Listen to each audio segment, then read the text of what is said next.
मैं हूं राना सैफुल्लाह खान, RS के फूड्स एंड ट्रैवल्स में खुश आमदीद। मेरे व्यूवर्स, कुछ दिन पहले मैंने सोशल मीडिया पे एक वीडियो अपलोड की थी देसी अंडों के हवाले से। तो कमेंट में व्यूवर्स ने बहुत सारे क्वेश्चन किए, बहुत सी बातें पूछी कि देसी अंडों की पहचान क्या है, ये शॉप किस जगह पर मौजूद है, और जो भाई यहाँ देसी अंडे सेल कर रहे हैं उनके मुतालिक बहुत सारे क्वेश्चन किए लोगों ने कमेंट में। तो प्रोग्राम ये बनाया है कि खुद इनसे जाके आज हम सवालात करेंगे और जितने भी आप लोगों ने कमेंट किए थे उनके जवाब आज खुद इनसे लेंगे और इन भाई के मुतालिक भी इंफॉर्मेशन लेते हैं, इनके इस कारोबार के मुतालिक इंफॉर्मेशन लेते हैं। तो आ जाइए, बड़ा इंटरेस्टिंग एक व्लॉग आज का होने वाला है, मेरे साथ रहिएगा पूरी वीडियो के अंदर। तो आज हम इनसे इनका नाम जानते हैं, ये कहाँ रहते हैं, ये शॉप इन्होंने कैसे शुरू की, तमाम तरह आज सवालात करेंगे और बड़े ही इंटरेस्टिंग किस्म की ये वीडियो बहुत ही इंटरेस्टिंग होने वाली है। तो आप मेरे साथ रहिएगा, तो इनसे कुछ सवालात करते हैं आज हम। तो सबसे पहले मुझे बताएं, आपका नाम क्या है? मेरा नाम वसीम है, वसीम गुलाम मुस्तफ़ा। अच्छा, मेरे ख्याल से लास्ट टाइम जब आपने मेरी वीडियो बनाई थी उस टाइम किसी जिसने भी वीडियो देखी थी उसने वीडियो में ये गौर नहीं किया था कि मैंने बोला क्या, ठीक है। मैंने वीडियो में ये कहा था कि अगर किसी को लगता है ऐसा कि 2 नंबर है तो एक अंडा ले जाएं, एक अंडे से उसके पैसे ज़्यादा तो नहीं होंगे ना। एक अंडा लेके जाएं, घर में तसल्ली करें, तसल्ली करके अगर उनको देसी लगे तो फिर ले जाएं। अल्हम्दुलिल्लाह ये एक अंडा इसका देसी है, ज़रूरत ही नहीं पड़ती सर, अल्लाह पाक इसमें दे देते हैं बहुत ही। ये बिल्कुल सही बात है वसीम भाई की। तो इन्होंने हमसे भी यही कहा था कि आप एक अंडा ले जाके चेक करें, जब तसल्ली हो तो फिर आइएगा दोबारा और जितना चाहेगा खरीदिएगा। तो वसीम भाई मुझे ये बताएंगे आपका ताल्लुक़ किस इलाके से पाकिस्तान के? अच्छा, मेरा वैसे ताल्लुक़ जो है एबटाबाद से है, मैं एबटाबाद से बिलोंग है मेरा। तो बस वालिद साहब लोग, दादा लोग यहाँ पे आ गए थे, अपना यही बिज़नेस था, तो हम लोग भी यहीं पैदा हुए, यहीं पले बड़े, यहीं से सब कुछ यहीं पे कारोबार हमारी। अच्छा, दूसरा मुझे ये बताइएगा कि आप ये सप्लाई जो है, ये अंडे आप लेने जाते हैं कहीं या खुद से आपको यहाँ सप्लाई पहुँचाई जाती है? तो ये थोड़ा सा मुझे आप बताएं। अच्छा नहीं, हम तो अपनी गाड़ी भिजवाते हैं फार्म की तरफ, फार्म पे जाती है गाड़ी, सिंध की तरफ फार्म है, वहाँ गाड़ियाँ जाती हैं, वहाँ से माल लेके आती हैं। तो यहाँ पहुँचा के कोई नहीं देता, वहाँ जाना पड़ता है लेने के लिए। तो वसीम भाई आज डेट है मेरे ख्याल से 17 दिसंबर। तो आज ये बताएं आपके आज देसी अंडे का रेट आज का जो है, आज का ये देखें व्यूवर्स, मैं आपको डेट इसलिए बता रहा हूँ कि आप 4 दिन बाद वीडियो देखें, 10 दिन बाद वीडियो देखें, तो रेट जो है वो मार्केट में डेली ऊपर नीचे होता है, डेली अप डाउन होता है रेट। और कभी कभी ऐसा भी होता है कि 24 घंटे में 2 दफ़ा भी किसी प्रोडक्ट का रेट जो है वो अप हो सकता है या डाउन हो सकता है। तो मैं डेट इसलिए मेंशन कर रहा हूँ कि आज की डेट का रेट हम पूछेंगे इनसे। आज 17 दिसंबर है। तो वसीम भाई मुझे बताइए कि आज का रेट देसी अंडों का क्या है? अच्छा, देसी अंडों का अभी जो इस टाइम रेट है ना वो है 670 रुपये। पर आप खुद देख रहे हैं कि अभी कोयटा की हवा चलने लगी है। हमारा इसमें कोई चक्कर नहीं होता क्योंकि पंजाब से ही आता है माल, पंजाब वाले उनके वहाँ सर्दी ज़्यादा पड़ती है। अब वो कराची को भी लेके चलते हैं कि कराची में जब सर्दी पड़ती है ना तो ऑटोमेटिकली वो लोग रेट बढ़ाते हैं, फिर हमें मजबूरन रेट बढ़ाने पड़ जाते हैं। अगर हमें कोई शौक़ नहीं है रेट बढ़ाने का, जब हमें पीछे से महंगा मिलेगा तो जाहिर सी बात है हमने तो आपको देना ही देना है हर हालत में। तो इसलिए हम रेट बढ़ाते हैं। आज के दिन के हिसाब से 670 रुपये दर्जन है प्योर देसी अंडा। कोयटा की हवा चल रही है, कोयटा की हवा चलने का मतलब यहाँ ये होता है कि सर्दी की शिद्दत बढ़ने वाली है। और जब सर्दी की शिद्दत बढ़ेगी, डिमांड बढ़ जाएगी, सप्लाई उस तरह से नहीं रहेगी, तो जाहिर सी बात है कि रेट ऊपर जाएगा। तो आज के दिन का रेट 670 रुपये दर्जन है। आप यहाँ पे आ सकते हैं और इसी रेट पे आप ले सकते हैं। अच्छा वसीम साहब, देसी अंडे का रेट ये बताया है, तो वसीम साहब ये बताएं आप कि जो नॉर्मल फार्मी अंडा है वो उसमें रेट मैंने देखा है कि मुख्तलिफ होते हैं, तो उसकी क्या वजह है? कि आप ही के पास 2-3 वैरायटी होगी तो उसका मुख्तलिफ रेट होगा, तो मुख्तलिफ होने की वजह क्या होती है? मतलब मुख्तलिफ वजह कोई भी नहीं है, सिर्फ छोटे बड़े का मसला है। अब छोटे अंडे का जो है आज 340 रुपये चल रहे हैं, उससे जो बड़ा है वो 350 है, उससे जो बड़ा है वो 360 रुपये दर्जन है आज की तारीख का। कल का नहीं बता रहा हूँ, कल क्योंकि हो सकता है कल रेट बढ़ जाए तो उसका हमें रेट बढ़ाना पड़ जाए। आज के दिन का हिसाब से 340 रुपये छोटा है, उससे बड़ा जो है दरमियाने वाला वो 350 रुपये दर्जन है, और अपना उससे जो बड़ा है वो 360 रुपये दर्जन है। तो वसीम साहब का कहना ये है कि साइज़ के एतबार से ये सेग्रीगेशन हो जाती है, जब अंडे यहाँ पहुँचते हैं तो ज़ाहिर है सेग्रीगेशन हो जाती है, और उसी रेट से ज़ाहिर है इनको भी पीछे से इसी तरह फार्म से मिलते हैं। तो आपको तीनों टाइप के फार्मी अंडे का रेट बता दिया है। अच्छा, एक जो सबसे अहम क्वेश्चन है वो ये है आपसे कि ये बताएं कि कारोबार आप ये जो कर रहे हैं कितने अरसे से आप इस जगह या इससे पहले कहीं काम करते थे, कारोबार करते थे, या इसी जगह पर कर रहे हैं, तो कितना टाइम हो गया आपको यहाँ पे काम करते? ये बड़ा इंपॉर्टेंट क्वेश्चन है। अच्छा, मसला है कि पहले हमारा कारोबार जो है मेरे दादा बू के 50 ईयर्स हो गए हैं ना। पहले हमारे अमरेस मार्केट में शॉप्स थी सारी, 5-6 दुकानें थी हमारी अपनी। वो पिछले दिनों आपको पता है 4-5 साल पहले वो सारी टूट गई सब कुछ। उसके पहले हमें दुकानें मिली नहीं हैं। कारोबार हमारा 50 ईयर्स हो गया। मैं भी फार्मिंग करता था 7-8 साल पहले। अल्लाह का शुक्र है, बड़ी अच्छी फार्मिंग की, काफ़ी पैसा कमाया, काफ़ी पैसा आया। फिर एक ही साल में सारा झटके से निकल गया, सारा बहुत नुकसान हो गया। मुर्गी मर गई, मुर्गी बीमार हो गई, मुर्गी ने अंडा कम कर दिया, फीड के रेट ऊपर चले गए, इतने ऊपर चले गए कि बर्दाश्त से बाहर हो गया। उसके बाद वो फार्मिंग बंद कर दी। अपनी जगह वो हमारी अपनी है, 4 एकड़ जगह है, वो जगह बंद पड़ी हुई है क्योंकि इतने पैसे नहीं है काम करने के लिए। क्योंकि पोजीशन ऐसी हो गई थी फार्मिंग की कि जैसे आप समझें कि कराची में 100 फार्म है, जिसमें से 60 बंद हो गए, अब 40 रह गए हैं। ये पोजीशन आ गई है। और अल्हम्दुलिल्लाह 50 ईयर्स हो गए ये काम करते हुए। ये वाला काम तो मेरे वालिद साहब का चल ही रहा है। तो मैं खुद जो फार्मिंग करता था, फार्मिंग के नुकसान होने की वजह से वो बंद कर दिए हम लोगों ने। तो ये भी होता है, पैसा बहुत है इसमें, पर नुकसान जब होता है तो नहीं पता चलता। फिर आप ज़ीरो पे, आसमान से ज़मीन पे आ जाते हो। ये बात वसीम साहब की बिल्कुल दुरुस्त है। तो दुआ ये करते रहना चाहिए कि कारोबार में अल्लाह ताला बरकत रखे। और मैंने जो एक चीज़ इनके अंदर देखी, अभी कस्टमर भी आ रहे हैं, कस्टमर के भी रिव्यूज़ होते हैं कि बड़ा ट्रस्ट करते हैं लोग इन पे, रेट्स के एतबार से और क्वालिटी के एतबार से। क्योंकि कस्टमर दो ही चीज़ों को बड़ा फोकस करता है मार्केट में कि रेट्स, एक तो कस्टमर रेट्स को बड़ा फोकस करता है और दूसरा क्वालिटी को। दोनों चीज़ों पे कॉम्प्रोमाइज़ नहीं रहता।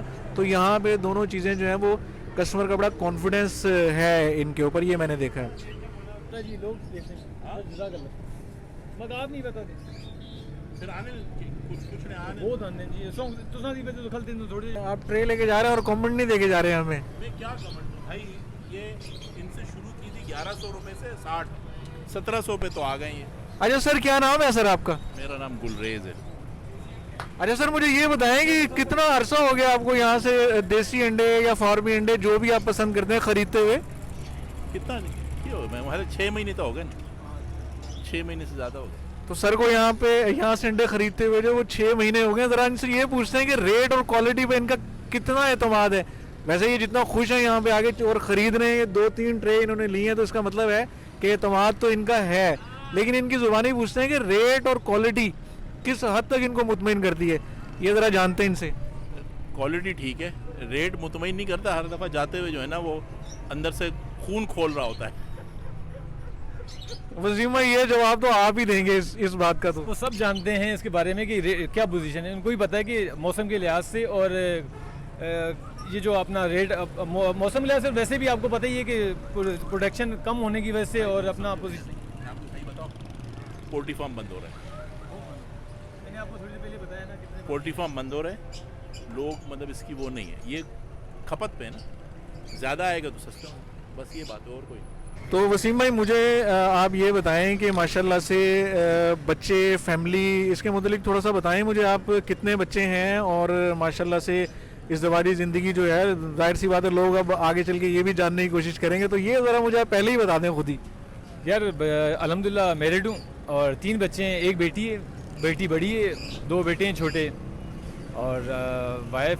तो बच्चों की एज क्या है?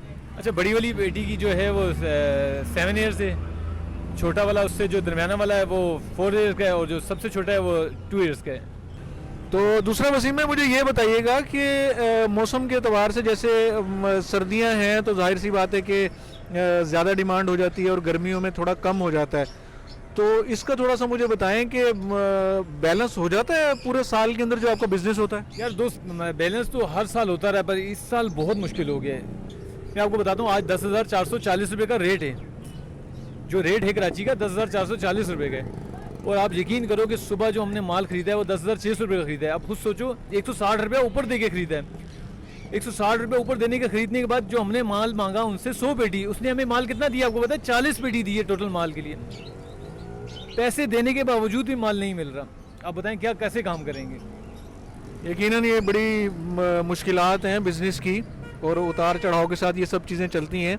तो मुझे ये बताएं कि गर्मियों में जाहिर सी बात है कि बिज़नेस आपका कम हो जाता होगा, तो क्या सर्दियों का किया हुआ बिजनेस आपकी वो जो गर्मियों का सीजन है उसको कंपनसेट करता है, उसमें अखराजात पूरे होते रहते हैं? नहीं यार, सर्दियों में तो ना बिल्कुल आप जो अखराजात बहुत मुश्किल हो जाता है, मतलब आप मुश्किल से गर्मियों में? नहीं, सर्दियों में आपका समझ लो कि आप सिर्फ अपना काम चला रहे हो, समझ आई आपको बात? सर्दियों में सिर्फ हम अपना काम चला रहे होते हैं, क्योंकि कट तो मिलती नहीं है। कट का मतलब है हमें पैसे कम करके नहीं मिलता।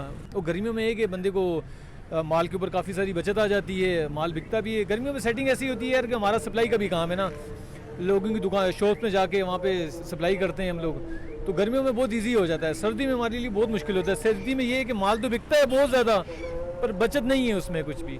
पता सुबह से लेकर शाम तक मेहनत करते हैं और शाम में जब देखते हैं तो पैसे भी पूरे नहीं होते हमारे पास। हालांकि आपके सामने जो आ रहा है वो नग लेके जा रहा है, नग पैसे लेते हैं, पैसे दे के माल दे रहे हैं, पर रात के टाइम हमारे पास पैसे इतने नहीं होते कि जो अगला माल खरीदने के लिए वो पैसे क्यों, वो इसलिए पूरे नहीं हो रहे होते कि आज जो हमने जैसे 10,000 का माल खरीदा, कल वो 11,000 का हो गया, तो खुद सोचो ऊपर पैसे डालने पड़ जाते हैं हमें, पैसे नहीं हो रहे, ये मसला है। सर्दी में गर्मी में हमारा बहुत आसानी हो जाती है क्योंकि काफ़ी ज़्यादा हेल्प मिल जाती है, फार्मर्स काफ़ी हेल्प करते हैं। अच्छा वसीम भाई, मुझे आप ये बताइए कि फिट रहने के लिए आप क्या करते हैं?